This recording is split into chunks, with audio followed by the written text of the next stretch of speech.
여보세요? Yeah! Let me introduce He's real! He's come back!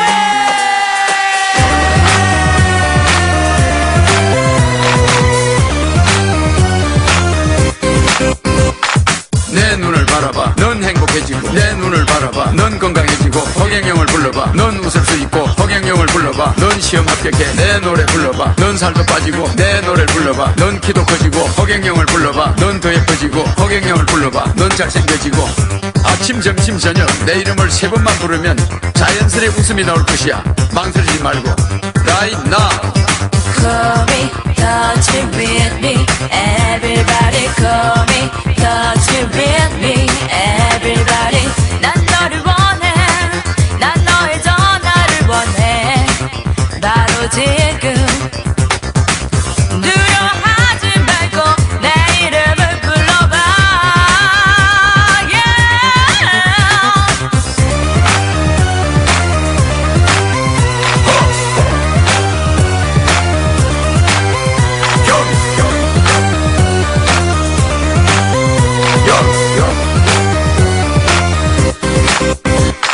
신나는 일이 생길 거야 즐거운 일이 생길 거야 행복한 일이 생길 거야 놀라운 일이 생길 거야 내 눈을 바라봐 넌 건강해지고 허경영을 불러봐 넌 시험 합격해 내 노래 불러봐 넌 살도 빠지고 허경영을 불러봐 넌 웃을 수 있고 아침 점심 저녁 내 이름을 3번만 부르면 자연스레 웃음이 나올 것이야 망설이지 말고 Right now Call me, touch it with me. Everybody call me, touch it with me. Everybody 난 너를 원해 난 너의 전화를 원해 바로 지금 두려워하지 말고 내 이름을 불러봐 yeah. 피곤해 허경영을 불러봐 긴장돼 내 눈을 바라봐 슬플 때 내 노래 불러봐 우울해 허경영을 불러봐 걱정돼 내 눈을 바라봐 심각해 내 노래 불러봐 심심할 때 허경영을 불러봐 아플 때 내 눈을 바라봐 아침 점심 저녁 내 이름을 3번만 부르면 자연스레 웃음이 나올 것이야 망설이지 말고 Right now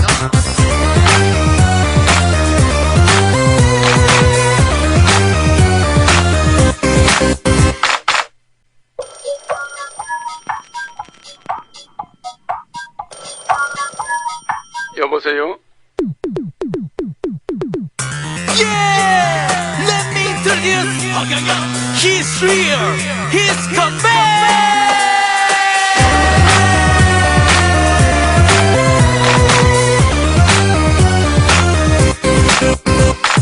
내 눈을 바라봐 넌 행복해지고 내 눈을 바라봐 넌 건강해지고 허경영을 불러봐 넌 웃을 수 있고 허경영을 불러봐 넌 시험 합격해 내 노래 불러봐 넌 살도 빠지고 내 노래를 불러봐 넌 키도 커지고 허경영을 불러봐 넌 더 예뻐지고 허경영을 불러봐 넌 잘생겨지고 아침 점심 저녁 내 이름을 3번만 부르면 자연스레 웃음이 나올 것이야 망설이지 말고 Right now Call me, touch it with me. Everybody call me, touch it with me. Everybody 난 너를 원해 난 너의 전화를 원해 바로 지금 두려워하지 말고 내 이름을 불러봐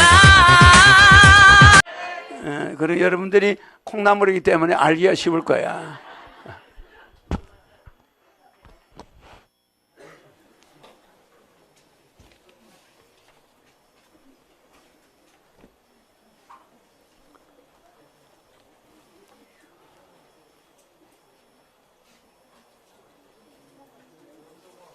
허경영의 행보가 경쾌하다. 최근 여러 신문과 재림예수 허경영과 예수의 청소년 시절. 허성정, 고구려의 저자. 재림예수 허경영의 행보가 경쾌하다. 최근 여러 신문과 방송은 허경영의 예언적 출산 정책과 선구적 3.3 정책에 대해 우호적 기사와 방송을 내보내고 있다. 앞으로 신인 허경영의 3.3 정책 시리즈는 계속해서 현실의 정책에 반영되어가며 그 인기를 지속해갈 것이다. 앞글에서 우리는 세계 종교가 가지는 교리적 연결성을 보았다. 세계의 모든 정치가 역사의 산물이듯 세계의 모든 종교교리 역시 역사적 산물이다. 따라서 어떤 나라의 정치와 종교는 이웃 나라의 정치와 종교에 영향을 주거나 영향을 받아 상호 발전하는 양상을 보았다. 오늘은 예수의 청소년 시절에 관한 내용을 전체적으로 다뤄보고자 한다. 신약 성서에는 예수의 유년 시절과 소년 시절 그리고 청년 시절에 대한 기록이 거의 없다. 신약 성서는 무엇 때문에 예수의 유년 시절과 청소년 시절에 관한 기사를 빼어버렸을까? 루가복음에 보면 분명히 존경하올 데오필로 각하께 예수의 모든 행적을 조사하여 보고하겠다고 해놓고서는 정작 본문에는 예수의 청소년 시절 기록이 없다. 예수의 잃어버린 청소년 시절의 기록을 재림예수 허경영의 증언과 성약성서를 통해 복원해보기로 하자. 예수의 할아버지는 요아킴이라는 랍비였다. 랍비란 유태교의 교사요 스승이다. 예수의 할머니는 이스라엘의 12지파인 유다지파 출신의 안나였다. 요아킴과 안나는 마리아라는 딸을 낳았다. 이 딸이 바로 예수를 낳은 어머니 마리아다. 예수의 할아버지 요아킴과 할머니 안나는 딸 마리아의 탄생을 축하하는 연회를 베푼다. 이때 마리아의 부모는 딸의 생일 잔치에 부자들은 일체 초청하지 않는다. 요아킴과 안나는 가난하고 몸이 불편한 사람들만 초대하여 여러 가지 옷가지와 음식을 나누어 주었다. 이것은 재림예수로 확인된 신인 허경영의 아버지 허남권 선생이 만석지기 땅을 소작인들에게 무상으로 나누어 준 것과 비견할 수 있다. 이로 인해 허남권 선생은 공산주의자로 몰려 교도소에 수감된다. 위대한 예언자가 나오는 집안의 분위기는 뭔가 다름을 알 수 있다. 요아킴과 안나는 대제사장으로부터 마리아가 고귀한 예언자의 어머니가 되리라는 말을 듣고 딸을 성전에서 키운다. 마리아는 유태인의 의회인 사네드린의 의장인 힐렐로부터 교육을 받는다. 마리아는 혼기가 찾아 나자렛의 목수이자 에세네파인 요셉과 약혼한다. 마리아는 요셉과 결혼을 하기 전에 천사의 방문을 받고 아기를 임신한다. 아기 예수가 탄생할 때 3명의 동방박사들이 방문한다. 놀랍게도 이들은 페르시아의 조로아스트교 사제들이었다. 요셉과 마리아는 헤로상의 박해를 피해 예수를 데리고 이집트로 피신한다. 마리아와 요셉은 3년 동안 예수를 데리고 이집트에 머문다. 이집트에서 마리아는 엘리후와 살로메를 스승으로 두고 가르침을 받는다. 예수는 3세 때 이집트에서 귀국한 후 나자렛에서 유년 시절을 보낸다. 예수는 나자렛 회당에서 유태교의 편협함에 대해 랍비와 대화한다. 10세 때 예루살렘 성전에서 1년 동안 머물며 힐렐의 가르침을 받는다. 예수는 잔인하게 바치는 동물들의 제사에 대한 부당성을 호소한다. 힐렐은 어머니 마리아가 유년 시절에 교육을 받았던 사네드린의 의장이다. 이후 예수는 나자렛으로 돌아와 아버지의 목수일을 돕는다. 소년 예수는 다윗의 시편과 인도의 브라만교 베다경전과 페르시아의 조로아스트교 아베스타 경전을 매우 좋아하여 모두 외우고 있었다. 12세 때 사네드린의 의장 힐렐의 요청으로 예언서를 해석한다.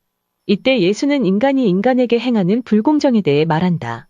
재림예수 허경영은 고향에서 13세 때까지 초등학교를 다닌다. 이때 유교의 사서 3경, 불교 등의 종교와 사상들, 중고등학교 과정의 영어와 수학 등을 모두 공부한다. 이후 신인 허경영은 고향을 떠나 서울로 향한다. 예수가 12세 때 인도로 유학을 떠나는 장면과 유사하다. 소년 예수는 유태인의 제례에 참석한 인도 왕자 라반나의 후원으로 유학길에 오른다. 파키스탄의 신드 지방을 거쳐 인도의 오리사로 이동하여 브라만교의 자간나트 사원의 학생으로 들어가서 베다경전과 만우법전을 공부한다. 이때 브라만교 사제인 라마아스와 교제한다. 예수는 라마아스에게 진리, 인간, 권력, 깨달음, 지혜, 구원, 신뢰의 의미를 설명한다. 15세 때 라마아스와 함께 여행하며 겐지스강 계곡에서 하층 계급인 수드라와 바이샤들과 함께 생활한다. 겐지스강 유역의 베나레스 사원에서 우드라카의 제자가 되어 의술을 배운다. 자간 나트 사원에서 카스트 제도의 문제점과 인간평등을 주장하다가 사원에서 쫓겨난다. 예수는 수드라와 바이샤 계층의 주거지에 은신하며 가르침을 베푼다. 오리사 지방의 쿠다크 강변에서 브라만교 카스트 제도의 문제점을 다시 설파하고 희생의 법칙을 가르친다. 베알의 연회에 참석하여 인간평등에 대해 부러진 잎의 비유를 통해 혁명적 설교를 한다. 베나레스의 우드라카의 집에 머물면서 신은 하나라는 것과 모든 생명의 형제에 대해 설교한다. 겐지스 강가에서 아버지 요셉의 부고를 듣고 어머니 마리아께 편지를 보낸다. 인도 오리사에서의 예수의 말과 행적은 인도 전역을 불안하게 만들었다. 평민들은 모두 예수를 믿고 무리를 지어 따라다녔다. 예수는 브라만교의 제도를 뿌리부터 흔들어 놓았다. 결국 베나레스 사원에서 브라만 사제들은 예수에게 자객을 보내 살해 위협을 했다. 예수는 네팔로 피신한다. 예수가 네팔로 가자 카필라 사원의 불교 승려들로부터 대대적인 환영을 받는다. 예수는 바라타와 함께 석가모니의 불교 서적을 읽었다. 이때 예수는 카필라의 제사장인 비데아 파티로부터 히브리의 성자 하느님의 신탁이란 칭호를 얻는다. 예수가 사람들에게 행복해지는 법을 설교한다. 감추어진 보물의 비유를 설명한다. 카필라의 불교 축제일에 예수가 돌보지 않은 포도밭의 비유를 설명한다. 예수는 네팔의 비데아 파티 비다파치의 소개로 티베트에 있는 극동의 현자 맹구스테를 만난다. 예수는 티베트에서 맹구스테의 안내를 받아 방대한 양의 고전필 사본을 읽는다. 티베트 사원에서 공부를 마친 예수는 여행 중에 여러 마을을 들러 가르침을 편다. 서쪽 인도 라다크의 레흐에서 예수는 수도원과 시장에서 가르침을 펴고 사람들을 치유한다. 그곳에서 예수는 치병과 죄사함 그리고 지상천국을 만드는 법에 대해 설교한다. 예수는 인도 카슈미르 골짜기에서 낙타를 타고 대상행렬과 함께 파키스탄의 라호르로 이동한다. 예수는 아자인인에게 치유비법과 영을 지배하는 방법 죄사함의 비밀 등을 가르친다. 많은 병자들을 고친 뒤 예수는 파키스탄의 신드로 이동한다. 24세 때 고향으로 향하는 길에 페르시아로 간다. 촌락들과 마을에서 사람들을 가르치고 병자들을 치유한다. 페르세폴리스에서 동방박사 3인을 만난다. 이들은 베들레헴에서 예수가 탄생했을 때 온 동방박사들이다. 그들의 이름은 호르, 룬, 메르이다. 예수는 극적으로 이들을 페르시아의 페르세폴리스에서 만난다. 예수는 페르시아의 현자 카스파와 다른 스승 2명도 만난다. 예수는 침묵의 형제단들과 만나 7일 동안 아무런 말도 하지 않은 채 침묵 속에서 무건수행을 한다. 예수는 페르세폴리스 축제에 참석하여 조로아스트교의 선악에 관한 논평을 하고 악의 기원에 대해 설명한다. 이때 카스파는 이스라엘의 성자로부터 신들의 지혜가 내려왔다는 칭송을 받는다. 고레스 왕의 숲속에서 많은 사람들을 치유한다. 예수가 치유의 셈이 있는 곳에서 믿음에 대해 설명한다. 믿음은 치유의 주요한 요인이며 죄로부터의 자유를 준다는 사실을 설교한다. 사람들은 예수를 육체를 입은 건강의 신이라 칭송한다. 페르시아는 오늘날의 이란에 해당한다. 그 후 예수는 아시리아로 간다. 오늘날의 이라크에 해당하는 아시리아에서 예수는 현자 아시비나와 함께 사람들을 가르치고 병자를 고친다. 갈대아의 우르를 방문하는데 그곳은 이스라엘과 아랍인들의 조상인 아브라함의 고향이다. 예수는 티그리스와 유프라테스 강을 살피고 바빌론은 방문한다. 바빌론은 BC 587년 자신들의 조상이 유배 생활을 했던 곳이다. 예수는 폐허가 된 바벨탑과 벨로스 신전을 지난다. 시날 평야에서 7일간 머물면서 명상에 잠긴다. 예수는 드디어 요르단강을 건너서 나자렛 집으로 돌아간다. 나자렛에서 어머니 마리아가 잔치를 베푼다. 예수의 형제들은 예수를 부정한다. 고향에서 잠시 머문 예수는 나자렛 집을 떠나 갈멜산을 넘어 배를 타고 그리스의 수도 아테네로 떠난다.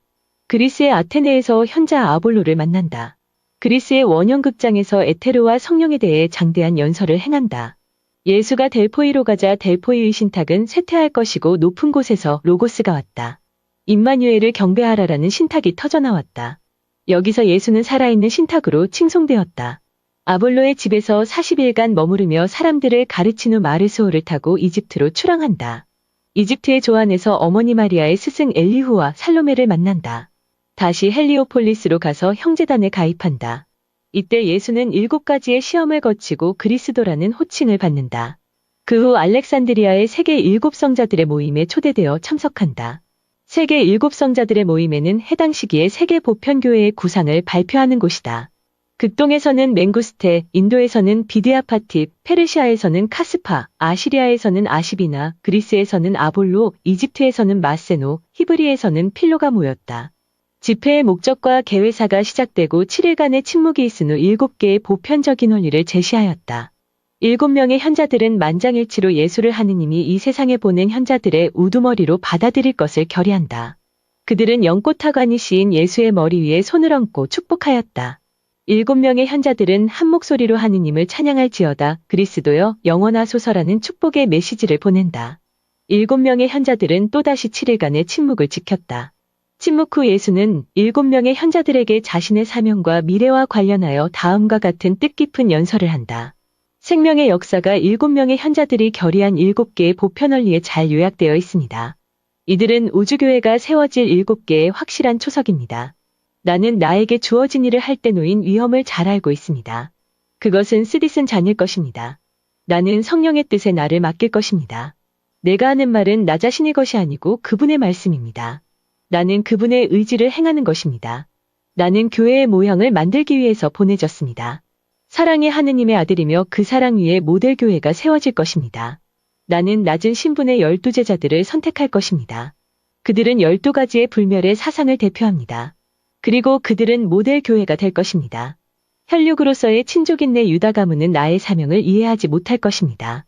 그들은 나를 내쫓고 나의 일을 경멸하며 거짓으로 나를 고발하고 나를 심판대로 끌고 갈 것입니다.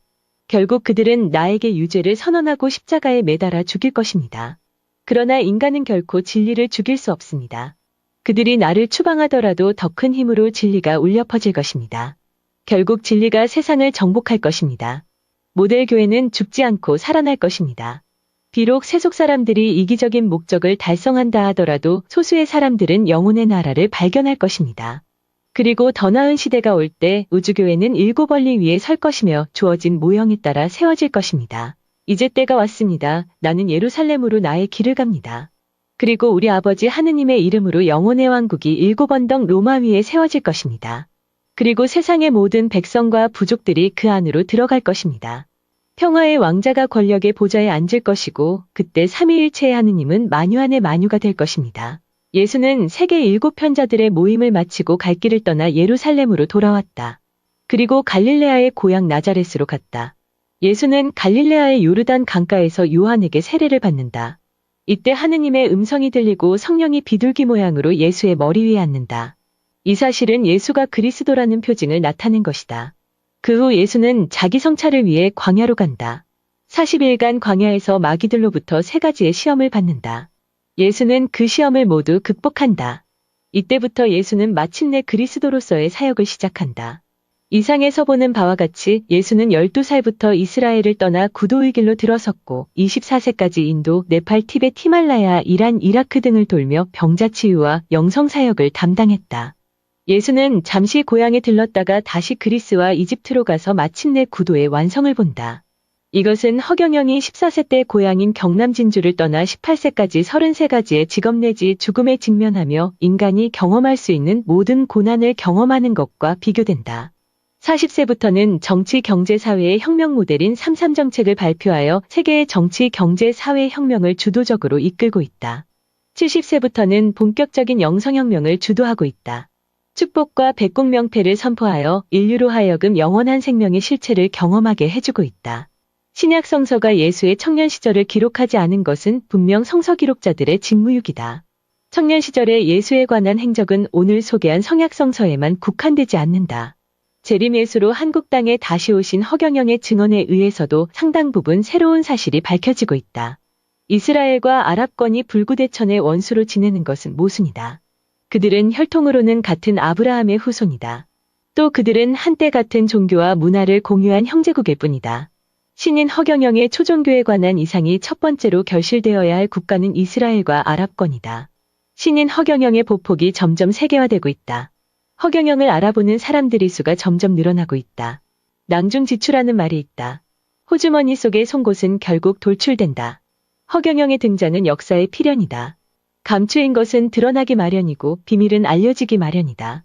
누가복음 12장 2절 2024년 5월 9일 북향 99배 하옵고